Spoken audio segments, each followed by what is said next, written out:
Can you go to what you're like? Can you go to your mistakes? Can you go to your weaknesses? I think it's very important to know what people are like. I think the greatest tragedy of mankind is people holding on to wrong opinions. Hello, Believe Nation. I'm Evan Carmichael. My one word is believe, and I believe that entrepreneurs are going to solve all of the world's major problems. So today we're going to learn from investor and philanthropist RayDalio and my take on his top 10 rules for success, volume 2. Rule number 2 is my personal favorite, and I'd love to know which one you guys like the best. And as always, as you're listening, if something really resonates with you, if there's a message that really holds true to you, please leave it down in the comments below and put it in quotes so that other people can be inspired, and when you write it down, it's much more likely to stick with yourself as well. Enjoy.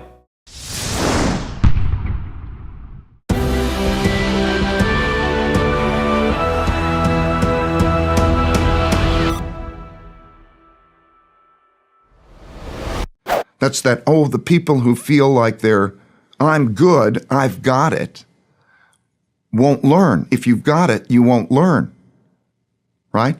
So you have to get rid of this ego barrier, I've got it thing. Firstly, can you tell us, are you authentically satisfied and fulfilled? Do you have an experience in life of being successful? I don't think that success is like a lot of people believe it is, and for any really successful person. I think that everybody's always struggling. And what happens is, you just struggle at a higher level. It's like learning how to ski or play some sport, and you're just kind of doing this higher thing, but it doesn't feel like that. It just feels like I'm struggling. And I think it's, and it's a good feeling. The way I think of it is, I've always thought that it's like, in order to be successful in life, you have to cross a jungle. Or you could stay on the other side of the jungle and not cross the jungle. But if you choose to cross the jungle has all sorts of things that can do you harm and bite you and everything along those lines. And so the best way to do that is to go into that with people who can see things differently and watch themselves and struggle to make it to the other side. And then what I've discovered along the way is that it's always a struggle, and I enjoy being in the jungle. I don't want to get to the underside. I don't want to get out. So that's what it feels like to me. Every time I made a mistake, they became painful mistakes, but with time, I realized that reflecting on those mistakes would give me gems. What I would do is I'd say, why did I make that mistake? And I would learn from that mistake. And I'd write down a rule. So what was helpful for me is I put that rule, I wrote these principles down. Those principles that I wrote down, I then put into algorithms, in other words, equations. And what I learned by being able to do that is if I took my decision criteria, those principles, and then I tested them back through time, I gained a perspective that was fantastic. I could test them in back 100 years. I could test them in different countries, and I would learn how those rules worked.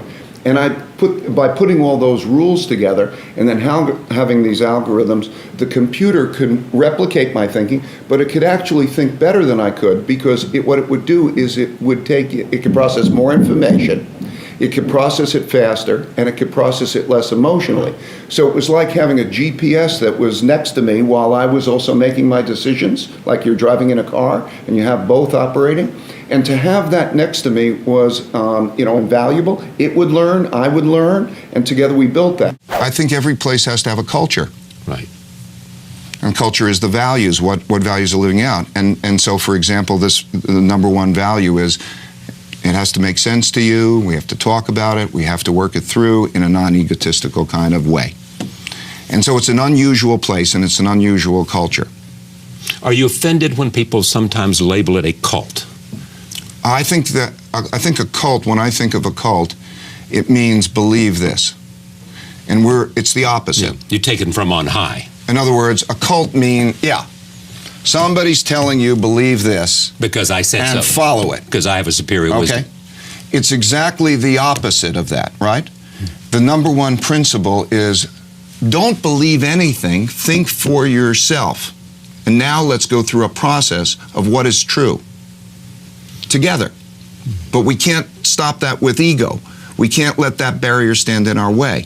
So we're going to live in a culture in which we can do that, okay? Now that's the opposite of okay? It's a belief system. In other words, I will ask you, do you believe that we should operate this way with each other?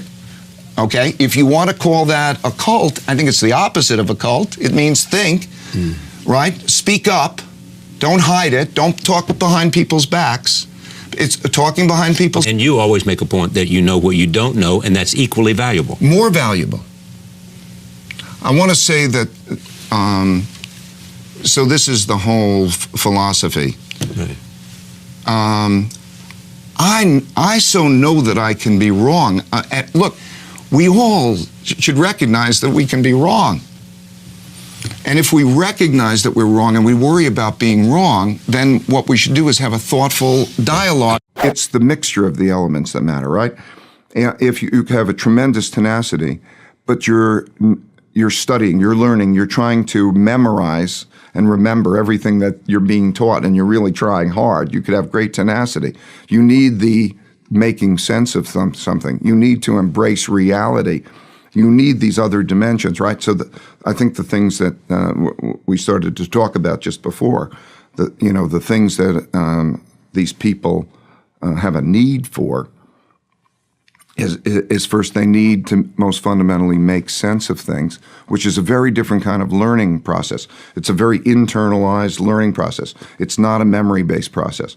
So none of these people, unlike the population as a whole, none of these people have a desire to follow instructions. For most people, you go to school, they tell you what class to go to, what classes to take. This goes all the way through university. They do this, do this, and then you go into the class and they say, learn this, and this is the information, and it's largely a memory-based, instructional-based process.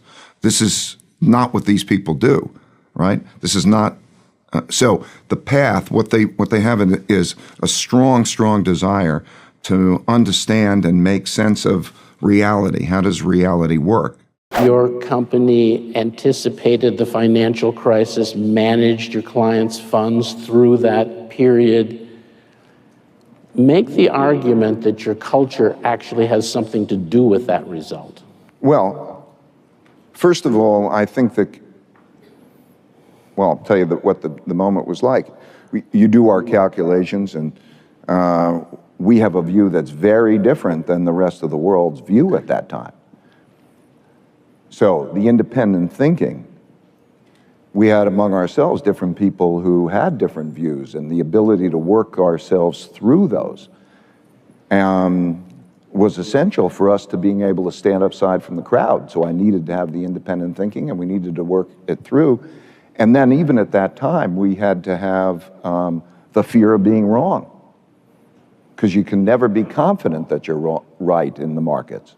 And so to place the bet, but to place the bet in a defensive way, and to work out together the engineering. What I believe is that everything happens over and over again through history. The world operates like a machine. It happens over and over again. And that if you can sort of go above yourself and your circumstances and look down at yourself within your circumstances within a historical perspective, and then have agreed upon principles. You know, principles are how to handle things that happen over and over again. By having that, it's helpful, and ours are just oriented around this idea of meritocracy, so it allowed us to have an independent point of view while being not 100% certain, and, you know, to be defensive, and it allowed us to play that well. So the big shift in terms of going to the notion of what do I do with my money. Let's say you have a lot of liquidity, and you're the world has lots of liquidity. Today, the world has lots of liquidity. The question is, what are its choices?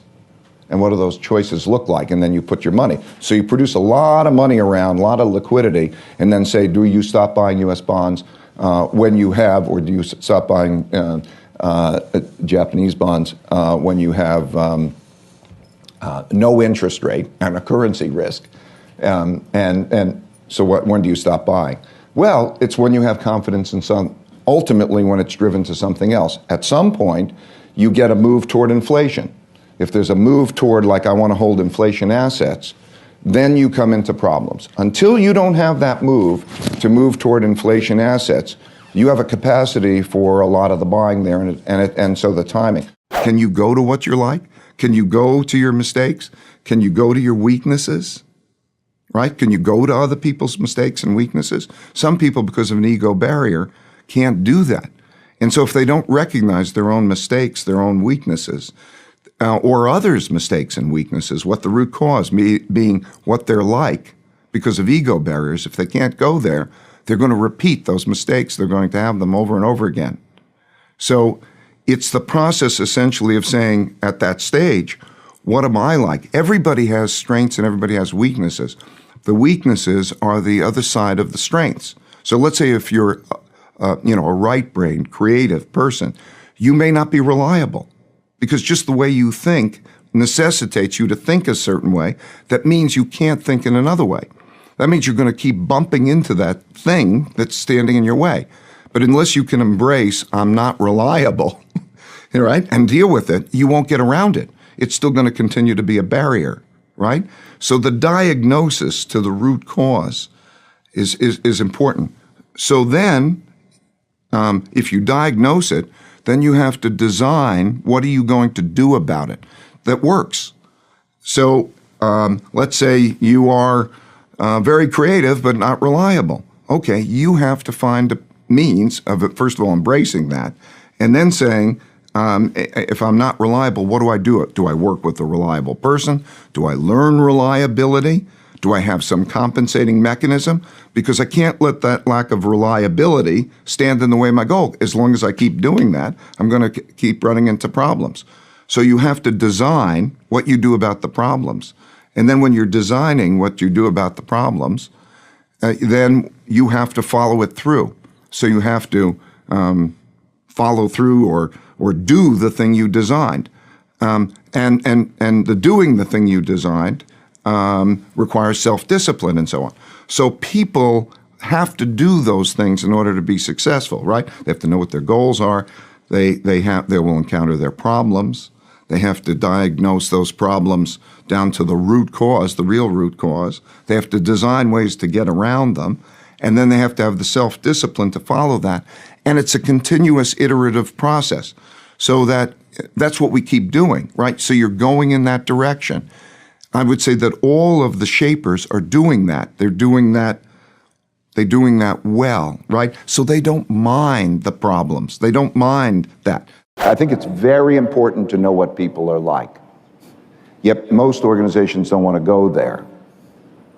By knowing what people are like and having them part of the process of knowing what they're like, there's better understanding, better communication, and also, of course, you can make better teams because nobody has all that's needed to be successful. We need each other to play different roles, and the ability to do that by knowing what people are like is enhanced. You have no idea how you all see things differently. That there's a thinking spectrum.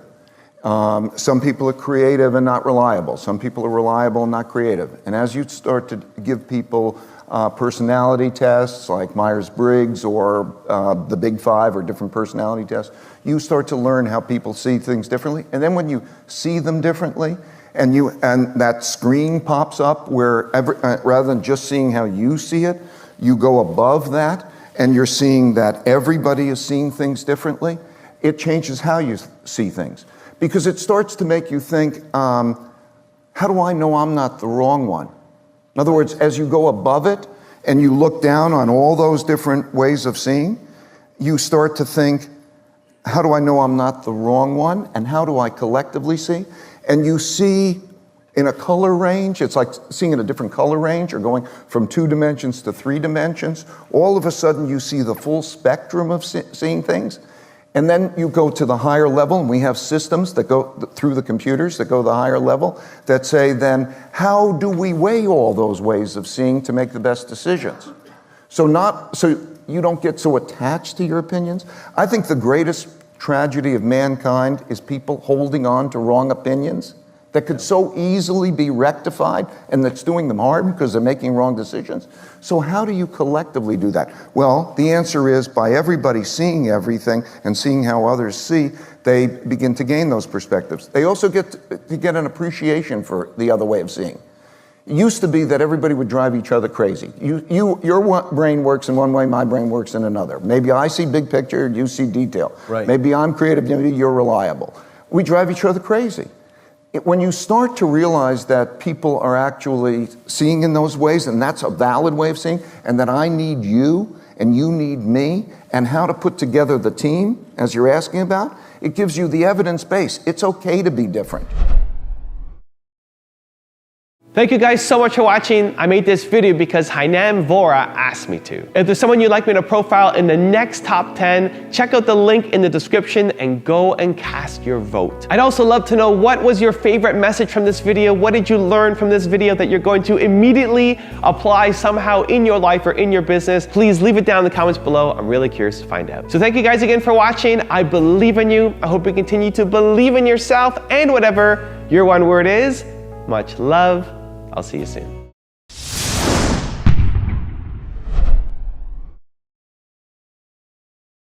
There's productivity, which produces income. You can spend at the end of the day what you earn. And what you earn is a function of your productivity. And for a country, it's the same as for individuals. Do you work hard? Are you well educated? You know, you can be more productive if you work harder, or you can be more productive if you're more creative. Productivity is going to be the single biggest factor. How do you make people productive? Self-sufficiency. You know that the single biggest factor for a number of countries is, do people feel the consequences of their earning or their not working? In countries where there's self-sufficiency, then they feel those consequences rather than a greater social net. They will have higher levels of productivity. So at the end of the day, it's really the things that when you look at your neighbors and you say, if they can get an income and they're not going to be penalized much, they're going to be less motivated. There's a series of those, and what I'm trying to direct the attention to is what those specific factors are, so that it's like a health index. So I'd like to draw people to, the productivity. We did this productivity study, and you could see then what those correlations are. Nation to nation. Because, for all nations, same formula. Right. And because it's like a health report. If you can look at what is your cholesterol level, what is your, do you smoke, do you exercise? You don't want to know. You can know your... Tom doesn't want to find out.